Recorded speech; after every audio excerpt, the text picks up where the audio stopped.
नमस्कार, एकेएल न्यूज में आप सभी का स्वागत है। आइए बढ़ते हैं कुछ खास खबरों के साथ।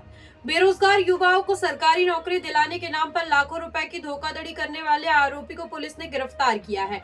आरोपी के खिलाफ अन्य प्रदेश के दूसरे थानों में भी धोखाधड़ी के मामले पूर्व में दर्ज है। ये मामला कोतवाली थाना क्षेत्र का है।